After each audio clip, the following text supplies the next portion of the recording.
നമ്മളൊക്കെ എന്ന് പറഞ്ഞാൽ വാപ്പ മരിച്ചല്ലേ, ഉമ്മ മരിച്ചു കഴിഞ്ഞാൽ വേഗം വീട്ടിൽ നിന്ന് രണ്ടാമത്തെ ദിവസം മൂന്നാമത്തെ ദിവസം കൂടൊഴിയാൻ തുടങ്ങും. എനിക്കതുണ്ട് ഇതുണ്ട് എന്ന് പറഞ്ഞിട്ട് പിന്നെ വാപ്പ ഒറ്റത്തടിയായിട്ട് ഇങ്ങനെ ഇരിക്കുക.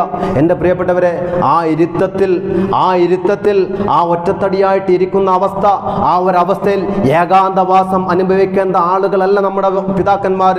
അവർക്ക് പലതുമുണ്ടോ. നമ്മളൊക്കെ അപ്പൊ കരുതുന്നത് എന്താണെന്നറിയോ, ഇയാൾക്ക് ഇപ്പോഴും തരിപ്പ് മാറിയിട്ടില്ല. അങ്ങനെയൊക്കെ പല മക്കളും ചിന്തിക്കുന്നത്. ഒരു കല്യാണത്തിന്റെ ആവശ്യം വന്ന വയസ്സായിക്കണം, ഇപ്പോഴും പെണ്ണെട്ടണം എന്നുള്ള ചിന്തയിട്ടാണ് നടക്കുന്നത്. ചില മക്കളോട് തന്നെ നമ്മൾ ഇടപെട്ട് കഴിഞ്ഞാൽ അവരൊറ്റ വാക്കാ പറയാ. ഉമ്മ മരിച്ചു കഴിഞ്ഞ് പിന്നെ വാപ്പ ഒറ്റത്തടിയായിട്ട് നടക്കുമ്പോൾ മക്കളോട് പറഞ്ഞ്, മക്കളെ ഉപ്പാക്ക് ആരെങ്കിലൊക്കെ വേണ്ടടാ സ്വന്തം കാര്യങ്ങളൊക്കെ ചെയ്യാൻ. നിങ്ങളുടെ ഭാര്യമാരായാൽ എത്ര ആയാലും അതിനൊരു പരിധിയില്ലേ, മക്കളുടെ ഭാര്യമാർക്ക് എത്ര ആയാലും ഒരു പരിധിയില്ലേ. അപ്പോൾ വാപ്പാക്ക് ഒരു തുള്ളി വെള്ളമെങ്കിലും കൊടുക്കാൻ വേണ്ടിയിട്ട് ആരെങ്കിലൊക്കെ വേണ്ടടാ എന്ന് പറഞ്ഞാൽ മക്കൾ ഒരൊറ്റ വാക്ക് പറയും, ഞങ്ങളുടെ കുടുംബകാര്യത്തിൽ നിങ്ങൾ ഇടപെടാൻ നിൽക്കണ്ട കേട്ടോ. വല്ലാത്തൊരു വാക്ക. ഞങ്ങളുടെ കുടുംബകാര്യത്തിൽ നിങ്ങൾ ഇടപെടാൻ നിൽക്കണ്ട, ഞങ്ങൾക്കറിയാം. എന്തറിയാന്നാ പറയുന്നത്?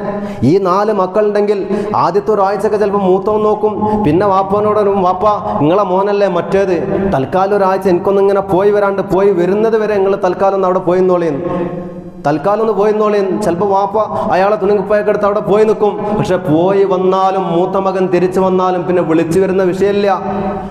പിന്നെ മോനെ എത്തിയില്ലടാ എന്ന് പറയുമ്പോൾ ഞാൻ എത്തി, ചിലപ്പോൾ നാളെ തന്നെ ഒന്നും കൂടി പോകാണ്ട് പറഞ്ഞിട്ട് അവിടെ ഇട്ടും വാപ്പാനെ.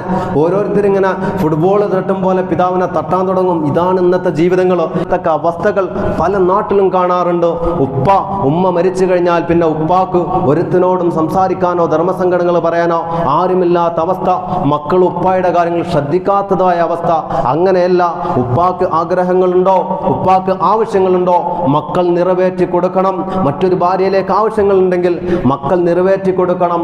ആ ഉമ്മാക്ക് ചിലവിന് കൊടുക്കൽ വരെ ഉപ്പാക്ക് കഴിയില്ലെങ്കിൽ അത് മക്കളുടെ മേൽ ഇസ്ലാം നിർബന്ധമാക്കിയ ഒരു കാര്യമാണ്.